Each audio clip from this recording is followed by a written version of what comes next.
If you're looking to get started when it comes to detailing your car, whether it be what pressure washer to use, the soap to use, the leather cleaner, tire dressing, you name it, we're going to go over all the basic in today's video. And this is going to be a beginner's guide. So if you're starting from ground zero, like you've never washed your car before, or albeit sometimes you got to make the best of what you have. And I do even have some family members that use regular old dish soap to wash their cars. Or maybe this is the first time you had a car that's worth detailing. This video is really for you. So here we have our basic list of detailing products as well as things to do as well. And I've heard a lot of people say, at least to me, is your car looks clean. It always looks, really glossy. It looks like there's never any dirt on it. What's your secret to keeping your car looking so clean? And I will tell you that there is a little bit of photo editing when it comes to these particular shots. So when I did my partnership with Rex Racing Wheels, they paid to have a professional photographer come out, edit the videos, and of course I had to wash the car beforehand, but I did have to, or I should say I didn't do all that much. And the true secret to making the car look this clean actually has nothing to do with a single detailing or car washing product. The secret in all of this truly lies in a polarizer. So this polarizer, it kind of cuts down the reflection of the car, and it really mitigates like the water spots, the dirt, all the stuff that you see that makes a car look messy or dirty. A polarizer can cover up a lot of those imperfections and, dirty lookingness of your car. And this is exactly the same polarizer that I use on my camera, but pretty much any polarizer, it's not, a specific brand. There are certain features that can be incorporated into polarizers, but generally any polarizer is going to give you this effect. It can also cut down on the glaring to a certain extent. So if we look back at the previous photo, you see that big white mark in the middle of the car. That's a reflection of the pavement, which in this case, it's really cut down, but because of how big the light source is, or the reflection in this case, there's only so much that you can do. So rather than having, all of the light reflection from the trees as well as the building, it's just pretty much that one big spot there. So some of it is give and take. You have to pick which one that you really, really want to get rid of. And then from there, you have the finished look, at least in a photo. And today's topic is actually all thanks to US Vidgem. What's up, man? Yeah, I do have some family members that are like, oh, it's whatever. It's just a car. So, we have extra dish soap. We went to Costco. We got it in bulk. So we're just going to use what we got. And if they're okay doing that with their car, then I guess they're okay doing that with their car. But don't worry, dish soap did not make the list as far as the products that I'm going to recommend, even if you are a beginner. But I would like to say thank you to US Vidgem for suggesting this topic, because some of us are so concerned when it comes to the maintenance behind it, how to make the car run, keep it running, if something breaks, how to fix it, that we kind of forget, this aspect of cars, which is making it look nice and presentable. And when you have a car that looks nice inside and out, it's going to make you want to drive the car more. It's going to make you enjoy each and every single drive that much more. So now that you know my dirty little secret when it comes to making the car look nice in the YouTube videos and Instagram and things like that, we can get into the real meat and potatoes of car detailing. And if you haven't yet, I would highly suggest ceramic coating your car. I happen to use this one from Armor Shield. There are a ton of other ones that you could go with, but I found that even if you price compare what Armor Shield has to offer to anything on Amazon, especially when it's on sale, even if you were to compare, say, Armor Shield to a product that is on sale on Amazon. So Armor Shield has a sale, Amazon has a sale. I think Armor Shield beats out all of those sales in terms of volume, in terms of durability, in terms of ease of use. Now, it's not the most durable ceramic coating out there, but I would say it is the most user friendly. It is the most user friendly for beginners because you could actually accidentally leave this stuff on, in my case, overnight. Just say like you forgot to cover a mirror cap in this instance. You know, you think you got the whole body of the car and the mirror cap had to sit with the ceramic coating overnight. Some ceramic coatings, it's nearly impossible to get off without using like really abrasive force, even with a microfiber cloth. But with Armor Shield, you know, it came off not as easy as it would have if you just waited like the 10 minutes or the proper cure time, depending on the environment that you're working in. But, you know, I had to put in, you know, a little bit more effort to get it out, but it did come out relatively easily. And so I would say it's really good for people who are just starting out. Maybe you don't have, you know, an enormous light source to work with to make sure that you got every nook and cranny. But the next day you come back, you're like, oh, I missed a spot. A little bit more difficult. Never mind. Got it. That's what Armor Shield does. And if you've never ceramic coated your car before, it's not necessarily going to make your car impervious to dirt or mud or anything like that or water spots. It's just going to make it so much easier to clean later on. So I would say if it normally takes you 30 minutes to wash your car, once you've ceramic coated your car, it should only take you about 10 to 15 because all that dirt is just going to sheet right off. You can apply a pressure washer and it's going to come off so much easier. You don't have to spend so much time in that spot where the dirt has really sunk into. It just makes life so much easier. And, ooh, actually, for some reason, my slides did not come out the way that I had wanted them. For whatever reason, it's saying that that is the last one, and I know it's not. So give me 1 second here, a little bit of technical difficulties. Right now, if there are any questions, feel free to throw them in the chat.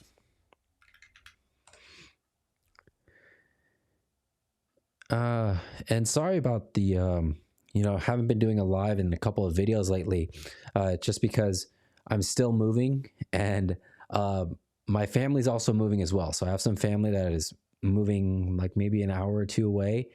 And a lot of my family now, they're much older. So I'm kind of like younger. And when it comes to some of the home renovation stuff, I'm the one with the giant toolbox. So I've been kind of bouncing all over the place, trying to do home renovations, which really, it's not my thing. I'm coming to find out. It really isn't. But, you know, I'm just going to do my best and see what we got. Let's see here.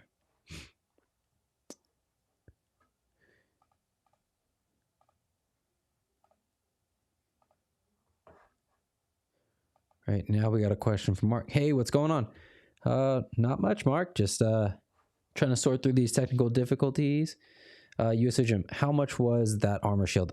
I believe at the time I got it like on a Black Friday deal, or some sort of deal. And they always run deals, by the way. They always run deals. So I feel like every weekend or every other weekend they're running deals. But I think I got a 3-bottle set for like $100, and 1 bottle was enough to cover the entire car twice, or 1 bottle was enough to cover an entire set of wheels twice with a little bit of leftover. And the 3rd bottle I use on like other trims. So I got like spoiler, carbon fiber trim, and then I gave the rest to a buddy of mine. So I actually didn't even really use the 3rd bottle.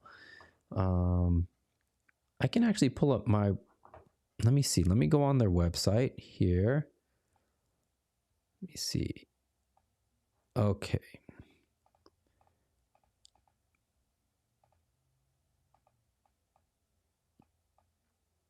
Okay, so I'll pull that up. Let's see here. But as we're pulling that up, once you've ceramic coated your car, when it comes to washing, the pressure washer that I used to use a Ryobi one, and then I heard a lot of good things about the Portland pressure washer from Harbor Freight. And the pressure washer itself, the motor and the pump are actually really good. It's the accessories like the wand and the hose that aren't the best. And although they do give you a little soap dispenser, it's not a pressurized one like the one that we have here in the top corner. But if you upgrade the accessories, as we did in the video that I have linked in the description, this becomes a really, really good pressure washer. The GPM that comes out of it, the pressure that comes out of it is pretty much perfect for car detailing. Even if it's not spot on, if the numbers come down just a little bit, it's still really good, because you don't want a pressure washer that's like industrial grade or meant for cement cleaning or house cleaning for your car, because then it'll strip the paint. Or if you have your car that, if you have a wrap on your car, it could also take that off. So you don't want a pressure washer that's that strong.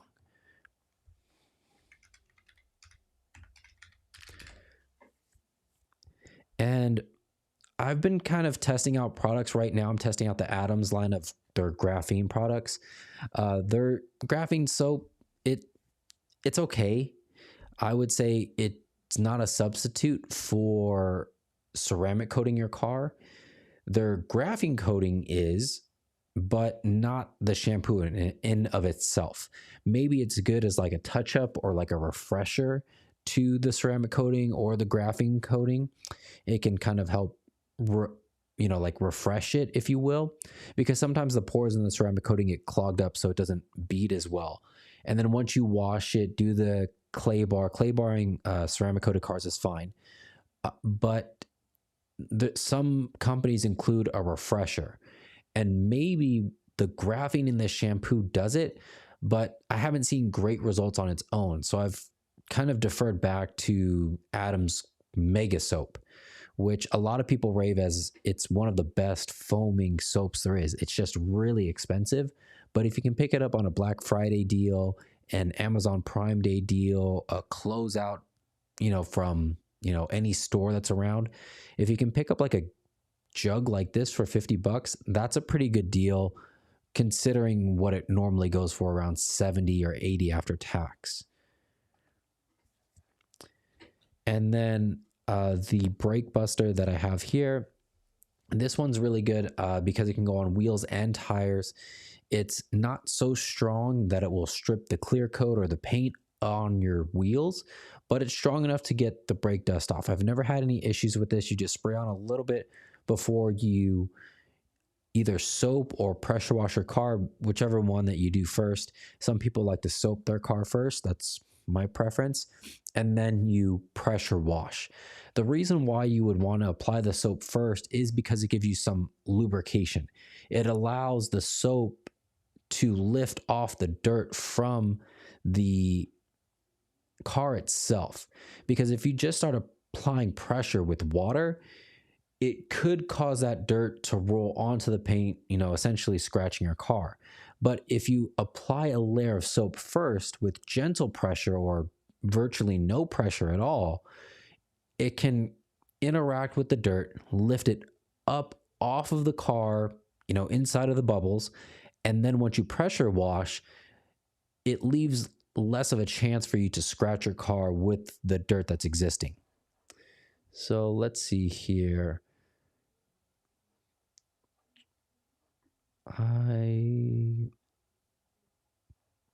Oh, that's not how you do it. Let me see here. So for the Armor Shield kit that I got, I also got their isopropyl alcohol prep spray. So basically, once you've done all the steps to get the car ready for ceramic coating, there's an IPA prep spray, which basically helps the ceramic coating stick to the clear coat of the car a little bit better and help it last longer.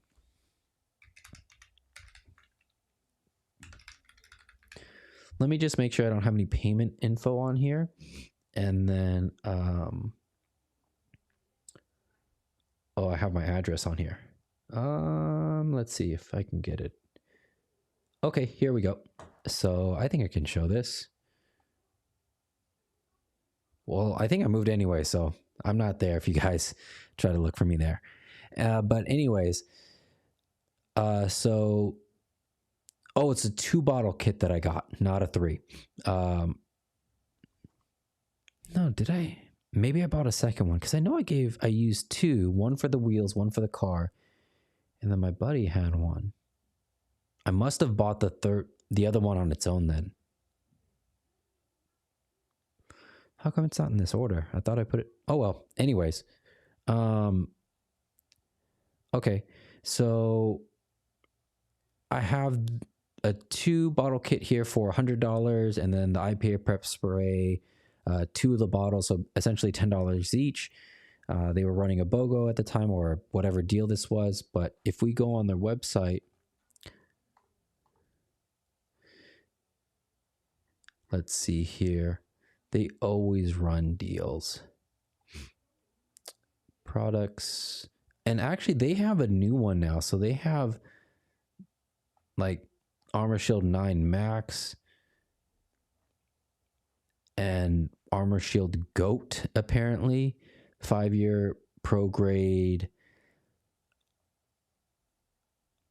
I would say like this stuff is nice, right? But if you're somebody who goes through cars all the time, if you're somebody who buys a car every 2 or 3 years, you don't necessarily need to get this.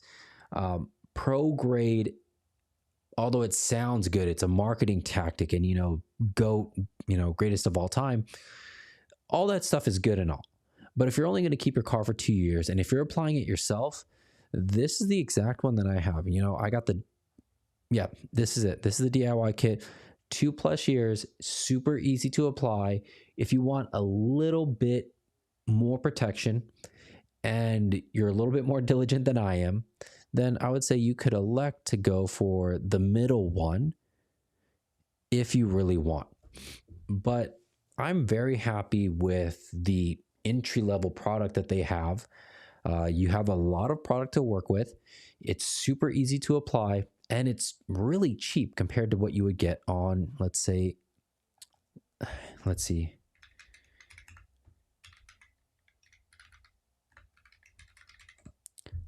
see, Adams, their graphene coating.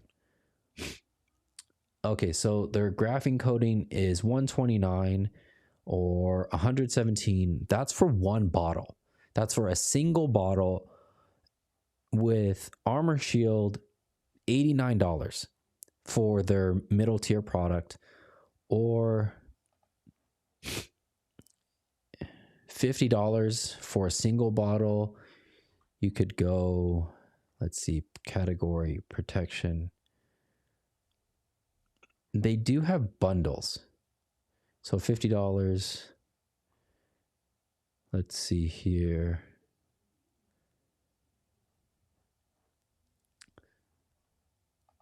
Or maybe they don't have it right now, but they do. But essentially what I'm saying is Armor Shield is much cheaper than like an Adams. Let's see, who is another one? I think Geon is another one. So Geon, that's about the middle tier product. I think that this is just for different materials, whether it be like plastic trim, wheels, the actual painted parts of the car. The great thing about Armor Shield, at least this one, the $49 one, is that it can go on everything except for leather. So I'm talking like exterior of the car, everything but the tires itself. So it can go on wheels, it can go on the plastic trims, carbon fiber, painted hoods, anything painted basically. Doesn't necessarily the material underneath. Yeah, so this is pretty much what I use to ceramic coat the entire exterior of my car. Very affordable.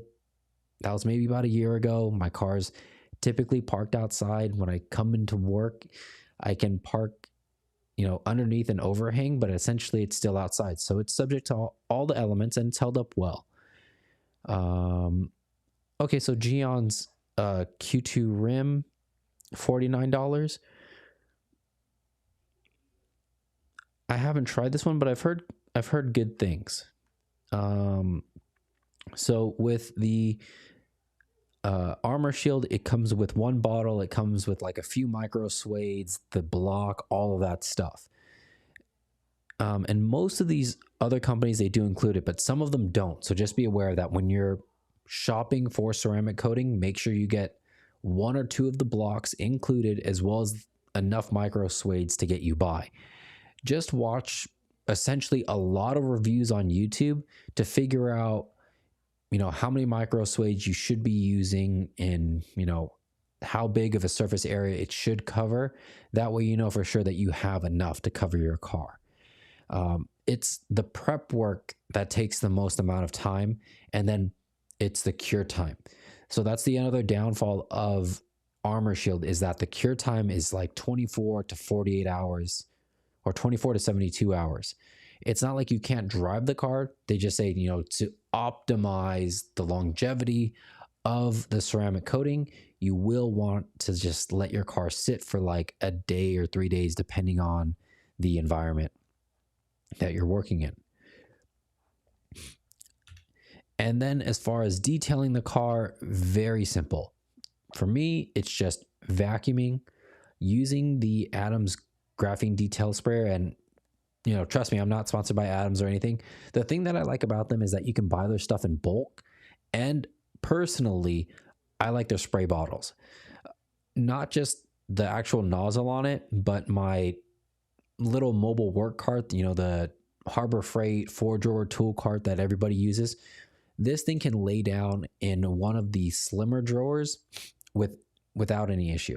So I have it laid down in that drawer right now, and it hasn't given me any issues. So I like that it's not the biggest bottle in the world, but it fits right where I want it to, and the spray nozzle is pretty good for essentially a free one.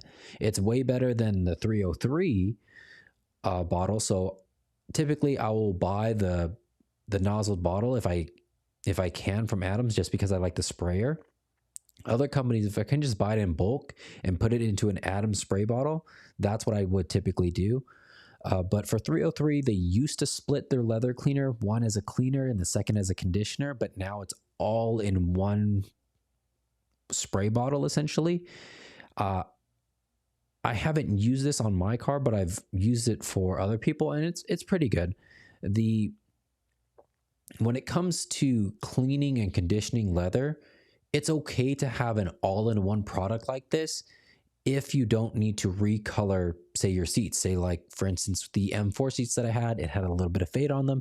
In that case, you will want a dedicated cleaner, because you will want the leather essentially bare. That way it can really soak up the dye or the balm, whatever it is that you decide to put on the car, on the chair or piece of leather.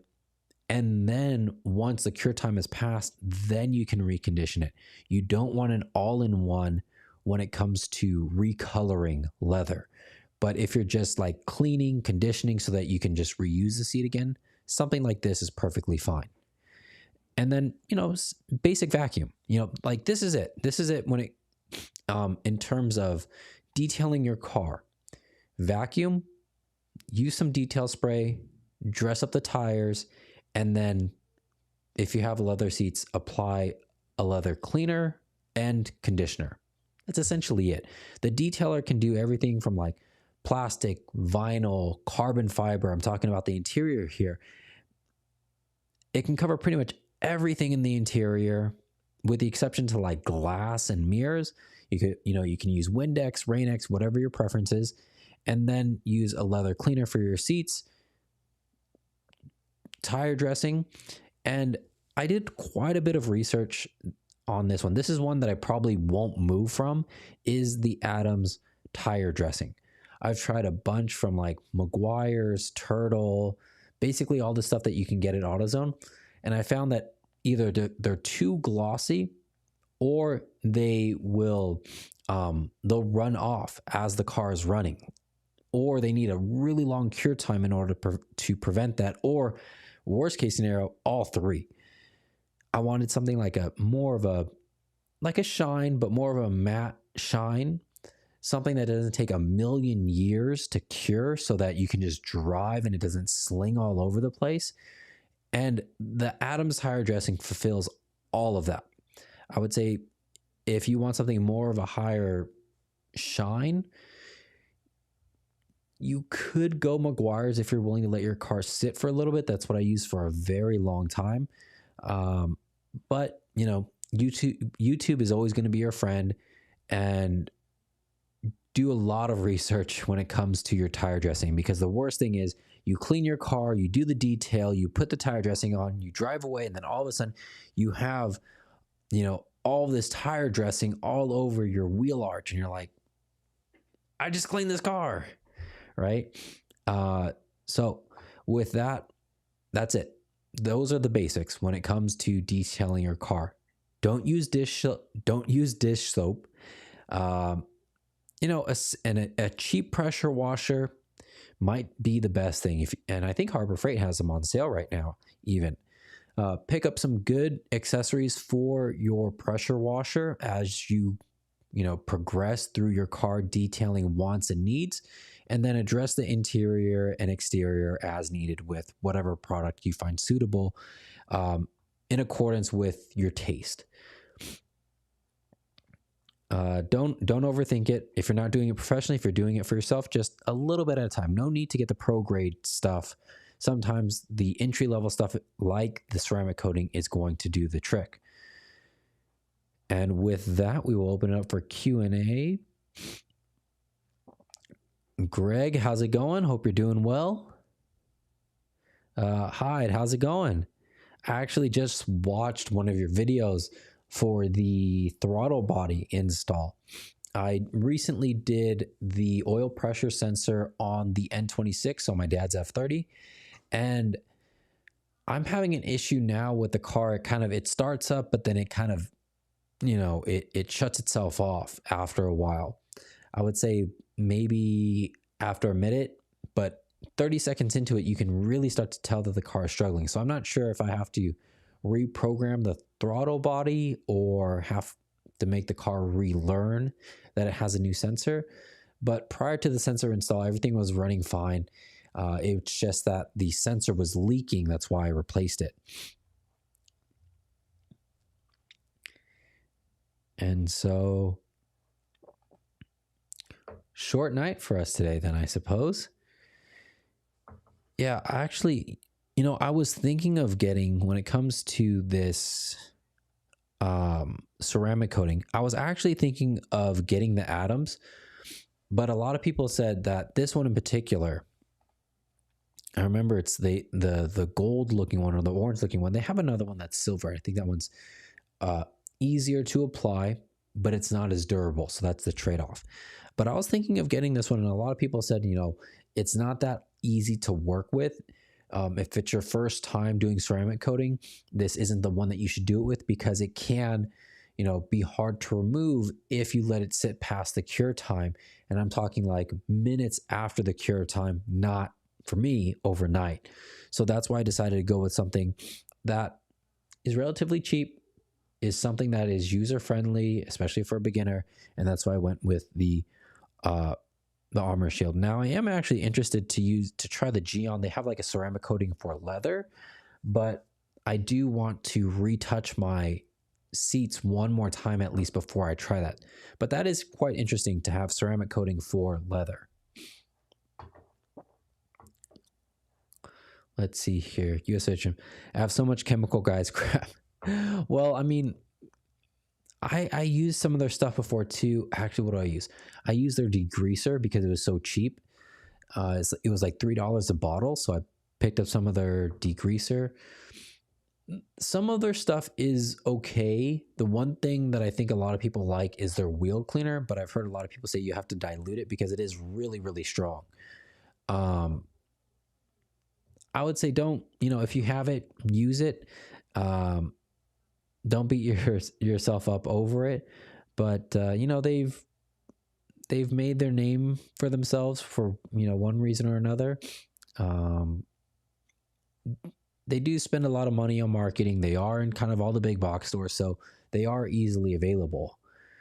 Also, whoever told me on the last that the drive shaft noise could be the brake line bracket, you are 100% correct. OEM part is garbage. AGA part is much better. That's right. So actually, US Vigim just did that install, and that thing looks nice. He sent me a picture of it. Yeah, way better than that plastic, but incredibly hard to get to. I would highly suggest you guys reference Justin's video. Justin Boyce, I think is how you say his last name. He had the same issue on his F30, but there's much less working space compared, from the 3 Series to the 2 Series. Hyde, you technically don't need to recalibrate everything, but if you have access to the DME reset, you can try that. At least Boot Mode 3 gives you option to reset those parameters. Okay. So that F30, it's not coded by Boot Mode 3, but I just installed the intercooler for BimmerTech, and they're going to retune the car to include that intercooler. So maybe I could ask them to do something like that. Thanks for the idea. US Vigim, been using CarPro Pearl on trim, works well, but needs something better on the Clubman.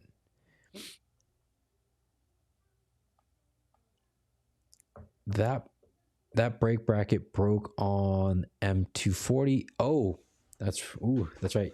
Your son's friend has a 240, right? Yeah, that thing is, I'm surprised mine hasn't broke yet, or maybe it did and the previous owner took care of it. But BMW is in love with their plastics because, if I'm not mistaken, they manufacture all the plastic pieces because they have a plastic factory where they make everything. So they develop the molds and they put it through the plastic machine, and even the carbon fiber is made in a shop that's owned by BMW. None of that stuff is third party from my understanding. They might have like the OE manufacturer, but I believe I saw somewhere that says that they own the plastic factory as well as the carbon fiber factory that makes all the parts. Or maybe not necessarily BMW, but BMW's parent company owns it, and then they label it under the BMW name, potentially. Let's look up that.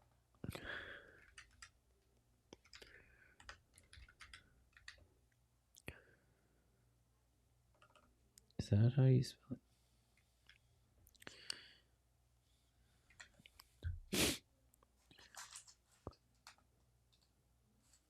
So CarPro Pearl. Versatile water-based silicone oxidant coat. Okay, so this looks like this could also... Oh, that's pretty nice. It's hard to tell on the picture, but it doesn't look too glossy. I would say this has a little bit more shine than the Adams, but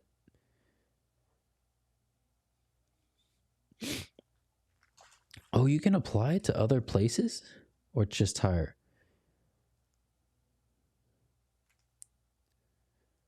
Rubber, plastics, vinyl. Oh my goodness, this is a game changer. I got to try this. All right, I take it back. I got to change. I may change my tire dressing. You can apply this to everything. I mean, yes, I know that some people don't like to have an all-in-one because it's not very specific to the material. But if I can cut down on 7 different bottles I have to keep track of during, car detailing and just keep one, then I might just do that. That ain't bad. That's pretty cool.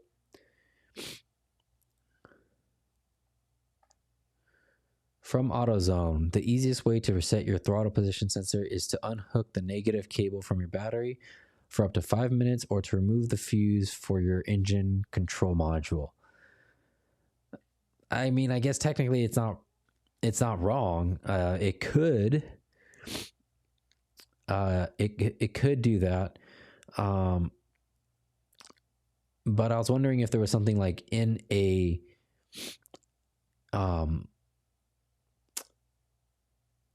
scan tool that can do it. Like I know that this will work, like that will work to kind of reset any learned parameters potentially. But I was wondering if there was something specific that we needed to code in with a scan tool. US Vision, Guibo in different spots on these vehicles, which I thought was odd. Process was the same as Justin's vid, took 8 hours on the 240 and a lot of cussing. 235i took 1.5 hours. I wonder if it's because the shape. Well, no. I mean, even if the shape of the exhaust is different, like we will. I wonder what impact that has. Maybe better weight distribution, or no rotation. Oh, I'm trying to think what would be the reasoning for that other than geometry. I wonder if there's like a performance aspect behind it. But I'm glad the M235i was only 1.5 hours. Usage, you can dilute the pearl or use full strength in tires. Dilute for everything else. Got it. Okay. I'm going to give it a try now, man.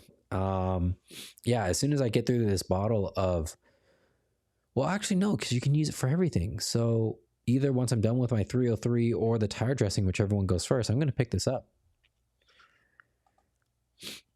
Let me see. Hide. Maybe Pro Tool. Okay, I got to ask the shop then because I don't have Pro Tool. Pro Tool is very, very... It really is, as they say, it's a professional tool. There's a lot of things you can do on that. It's amazing. I've just seen just a little bit of it. All these scan tools that I've been using, they've got nothing on Pro Tool. It's really an amazing tool. US Vision, Guibo in the 240 is right by the differential, and on my M235i, it's closer to the engine.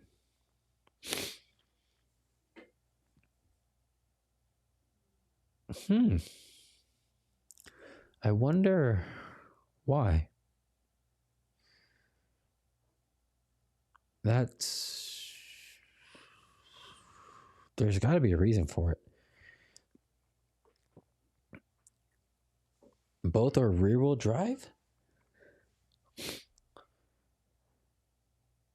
Huh. Yeah, closer to the diff. There's got to be a reason for it, though. But I'm going to, before I forget, I'm going to add this to cart. Now it wants me to buy a bunch of detailing stuff. And I guess you guys can see what I'm looking for. I need a clock and some speakers for video editing. Let's see here. Both rear-wheel drive. Huh, I wonder then. I wonder why they would change it.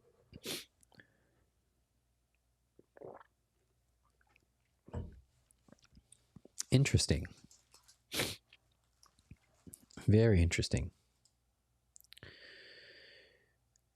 Yeah, so any suggestions for lives next week? I have some stuff planned.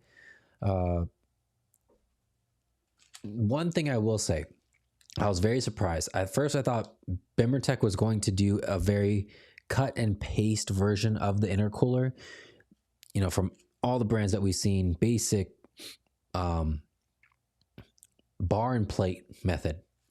It's cost effective, can be made relatively easily, and the cost is kind of low for the profit margin. However, it's tube and fin. It has very similar, if not the exact same dimensions as the Wagner intercooler, but it weighs 1 pound less. So it's a surprise. It's like 10 pounds, or it's like 8 or 9 pounds lighter than the VRSF one that I have, the 6.5-inch stepped intercooler. So it's much lighter than that, and about 10 pounds heavier than OEM. Tube and fin is really good if you track your car. Bar and plate is better, like if you do like short runs and then you have a pretty big break in between, like drag racing. But if you're tracking your car or you see a lot of free flow traffic, then barn plate is the way to go. Not just because it's easier to like cool down and cool down the engine, but it's lighter too.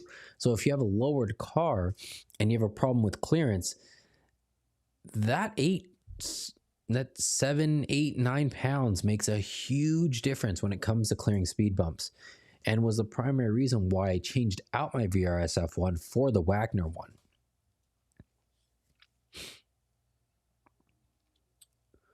Let's see here. US Vision, question on center plate.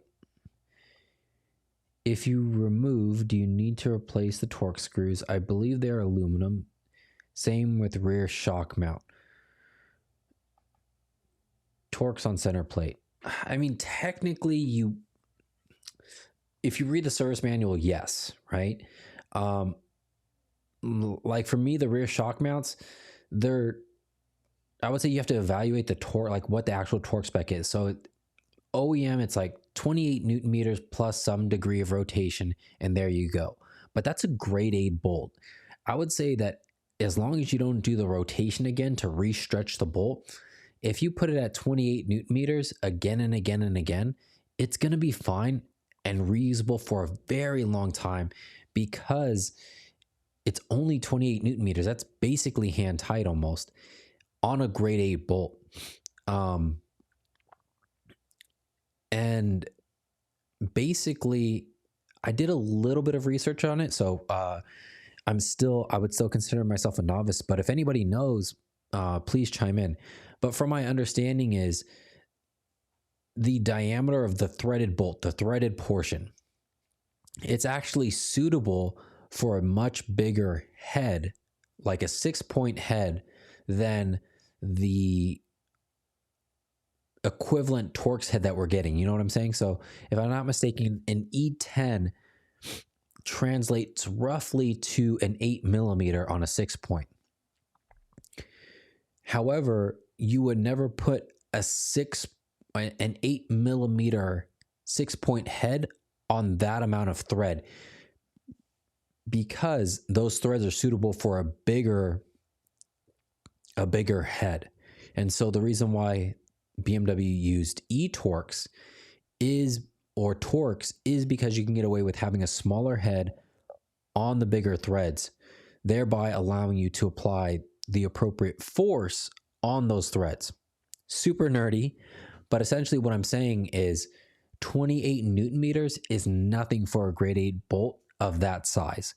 And so I feel comfortable, and I've never had any issues with reusing those E10s again and again when it comes to making suspension modifications. So if I wanted to change out my struts and then or do coilovers, and then I was like, oh, you know what? I want a stiffer spring. I want to change the height. So I'm going to take it out. I'm going to unbolt it, change out the spring, do everything again. Oh, I don't like it. Maybe I want to change it to a different spring. I've never had any issues with something on that low of the torque spectrum.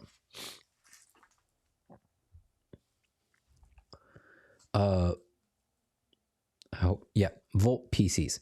Off topic, but I see cheap BMW M235i downpipes from 140. Are they trustworthy?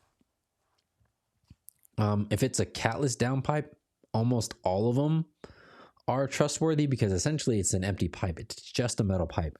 The thing that you want to check out for is in the reviews, see the fit and finish. Like if some people are saying it's too long, it's too short, the diameter didn't match up with the piping, the surface wasn't flat, stuff like that is what you're going to want to look out for when it comes to a catless downpipe. When it comes to catted, I would say 140 is too cheap.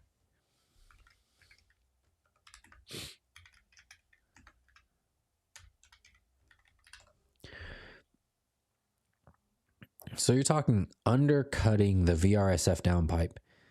VRSF is pretty much like the cheapest.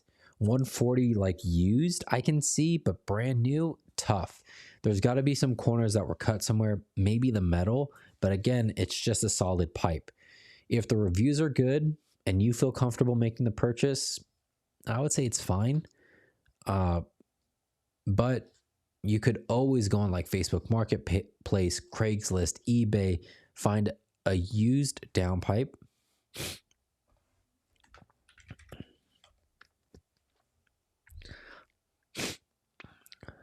Let's see here.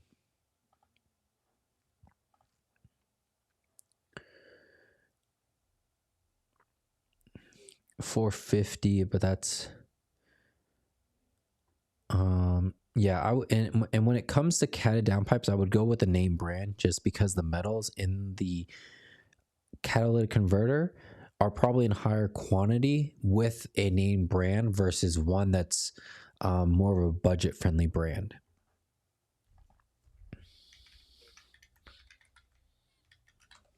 So let's see here. So these are stock.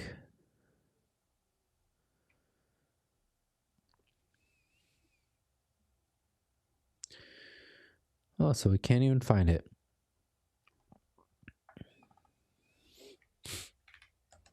Let's try this. So these are all used.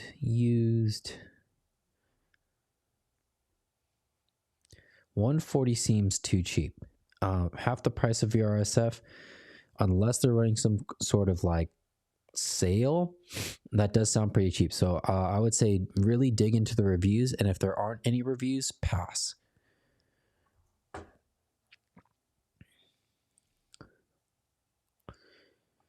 Let's see here. You're so replacing the auxiliary shock absorber on the rear, still trying to figure out coilovers or shock, or yeah, coilovers or shocks. Bilstein seems to be on the back order in many places.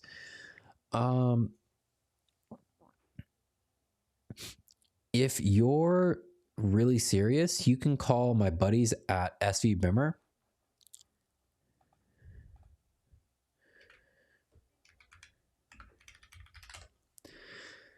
Now, if I'm not mistaken, this is one of the reasons why I go with KW. It's because I source my KWs from them. They usually have a better relationship when it comes to like being able to get it and shipping it to people with KWs versus Bilstein. But let's see here. There's got to be a, yeah, you can give them a call, tell them that I sent you. And if you're okay with KWs and you don't need Bilsteins, but they can get Bilsteins too. It's funny because I was saying all of this, right, when I was getting my DDCs on the 235, I was saying like, you know, they probably will be able to get the KWs because I've seen them, you know, go through KWs, put KWs on, and Bilsteins usually take a long time. And so I think I had somebody in the area was like, what would you recommend? I said, well, you go to SV Bimmer and you probably could get KWs. You could also get Bilsteins, but they could probably get you the KWs faster. And he ended up ordering the Bilsteins around the same time I ordered my KWs. And my KWs were back ordered and, you know, nobody could get them for a while. And then his Bilsteins came on. He was riding on them for a while. And I was all like, huh. So it also depends on the actual vendor themselves. But feel free to give them a call or send them an email. Tell them, you know, you're a friend of mine, and see if they can help you.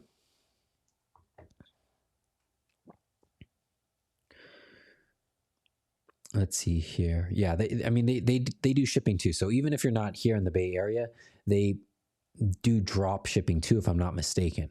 So hopefully that helps. South that pass through socket. Oh, yeah. I can pull that up.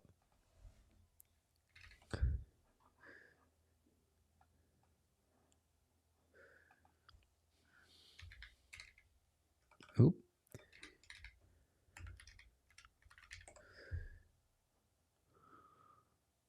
Huh.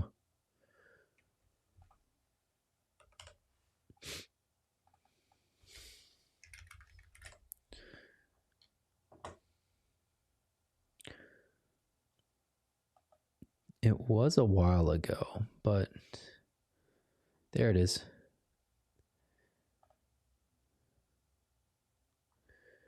There it is. Here you go.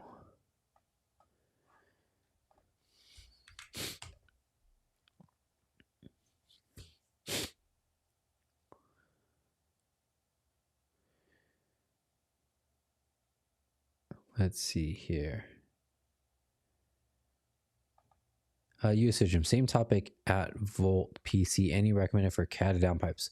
I would say CSF, Wagner. Let's see here. I think Evolution Raceworks makes one too.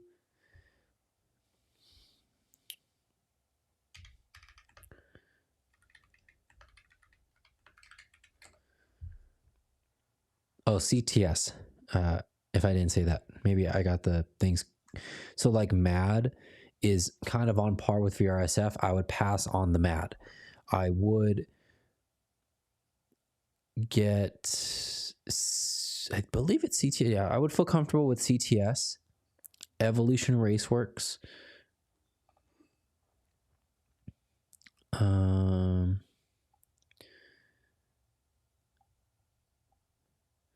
I would also skip VRSF, unfortunately. It's just when they're a budget brand, it is a high flow cat. I'm not sure you would pass Smog. Now, if you just want a high flow cat for performance, then it doesn't matter where you go. But if you want a high flow cat to run and do whatever it is that you want while also passing Smog, I would go with a brand that's kind of on the more premium side, if you will. I believe.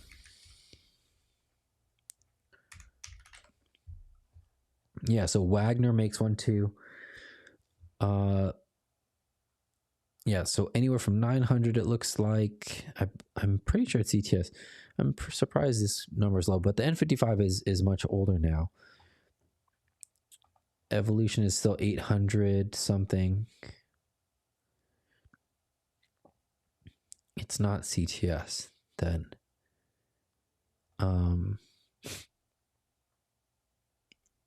I know I'm mixing it up now. I'm mixing up all these 3-letter acronym company names and stuff. Let's see here. It's the same brand that makes this. Oh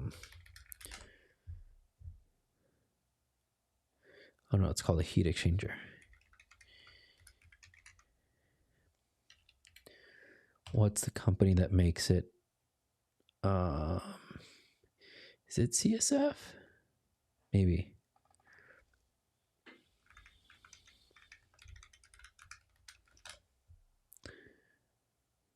Oh, sorry.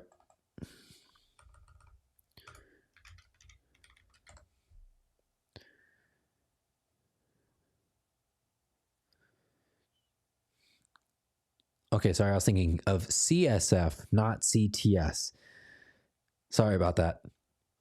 Yeah, that price point looked a little bit too low for me. So then I would go Evolution Raceworks and Wagner if you plan to like run around and want to pass Smog.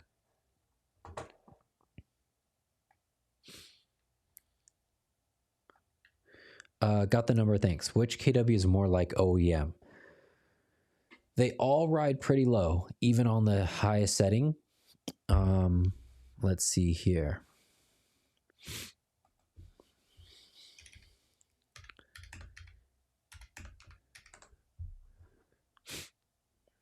Let's see here.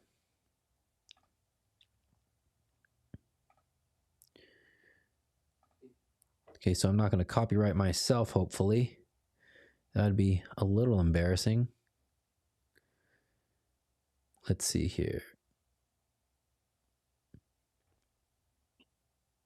So this is with the V1s all the way raised up.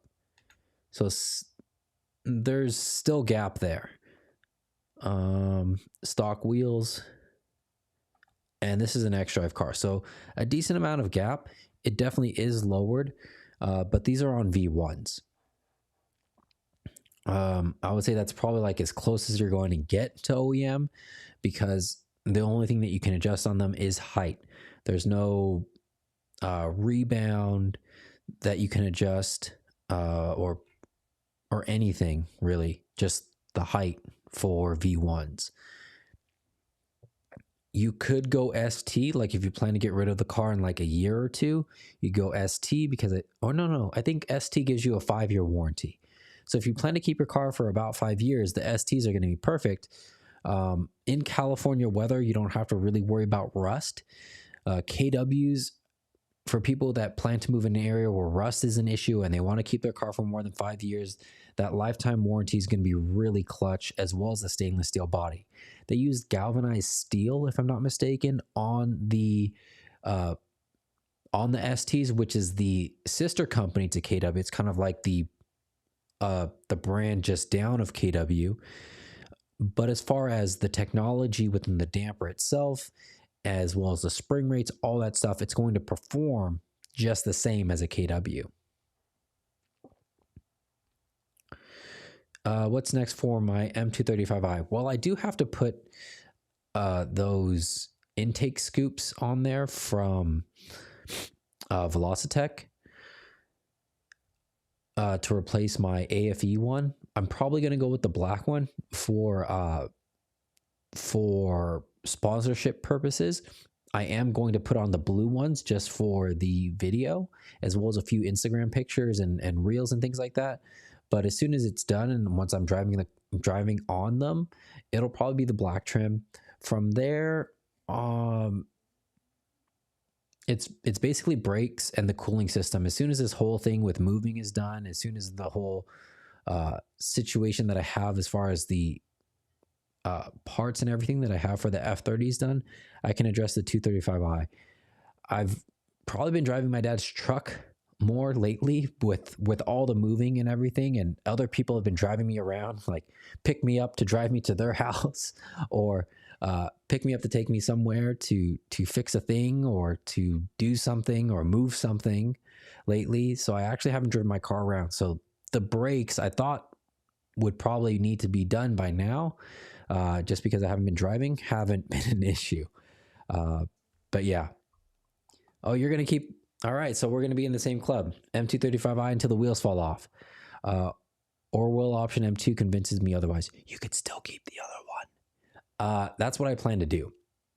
Even if an M2 comes up, I'll probably keep the 235, mostly because the car is salvaged, so it will be hard for me to resell. You know, with all the work done to it, you know, whatever. And even if I get another car, the other car could become the daily, and the 235i could be the fun car. It's already done for the most part. Everything now is basically maintenance related. At this point, I am highly considering getting off of the N26 platform, selling the F30 that I got from my dad, and get him a 340i. So still an F30, because I do have V3s for it. I just don't want to put the V3s on that car if we end up getting a 340. So I'm perfectly fine with him having the better engine or whatever. I mean, he's older, he's not going to beat on it, and you know, he can have the more, you know, bling bling car, if you will. Oh, and it's got to be an F Series M2. Yeah, the M2 CS. That's the one that I want, actually. Forget the armrest thing, whatever. I can deal with it. The look of it, the fact that that's pretty much an unleashed, and a truly unleashed M2. No detuning, no non-M engine. Just this is the same engine that we gave all the other M cars. Have at it. That's kind of why I want it. I know that you could do other things and all that other stuff, but yeah, if they made an M2 CS, you know, with like the cooling capacity that the M4 GTS had, that would be pretty awesome. Hyde, yeah, 340 is good. Yeah, I mean, I like it. I like the fact that I'm already familiar with the chassis. I have suspension ready for it as soon as we get it. He's already familiar with the layout of the car. if anybody who has, parents, they like what they like. It takes them a long time to get used to something, and once they do, they're like, why did you just change it? I just learned it. And that's kind of why when we went from the white F30 to the red one, because we wanted a manual, I stayed in the F30 platform. And the only thing that's really going to be different with the F4 or the 340 from the 328i is the engine, essentially. Yes, of course, the driving dynamics and the power and all that other stuff changes. But again, he's not, digging into the car, so it won't be that big of an issue. I really don't think so. Maybe he'll just realize that it accelerates a little bit faster. It's quicker to acceleration. It doesn't have as much, empty space with the pedal in the beginning like the 328i does.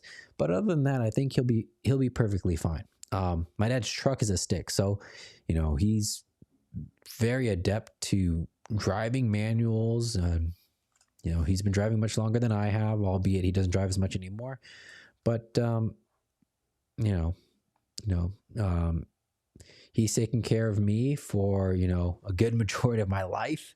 So I figured it's time to pay him back a little bit. Driving my son's friend in my car, all we talked about was how much we love the M235i and M240i. He admitted after the repair was done that my car is faster. Really? Oh, his is untuned and pretty ignored. Oh, no. Well, having both of those things is not a bad thing. Untuned and ignored is fine for, the B58. If you tune it and then you ignore it, that's a bad thing. Like if you tune it, you have to pay attention, all the maintenance related things, all the cooling components, all of those things. You can't tune it and then ignore it. But if you leave it unattended and ignored, then I guess it's okay. So it's not the best. It's unfortunate, but it's not the worst thing in the world. I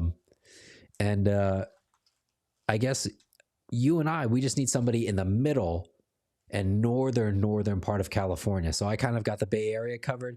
You got the Southern California covered as far as representation for the 235. We need someone in the middle and the upper part of California, and we're good. You can eat off my engine bay. His not so. Oh no. Well, I guess you could eat off of it. You would just probably have some unsettlingness in your stomach afterwards if you did. Oh man. Yeah, I probably haven't cleaned. Well, I mean, it's got the 303 or whatever on there, so it's probably okay, but it's probably definitely a little dusty. My engine bay. I wouldn't say you could eat off of it. My car is never really that clean, at least in my opinion it isn't. Let's see here. That pearl diluted good to, oh, okay.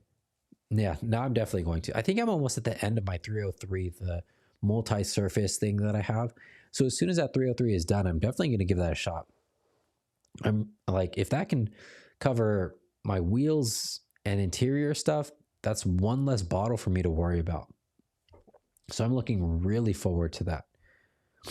Even though I said I want to get off of the tire dressing, you've convinced me otherwise, let's say.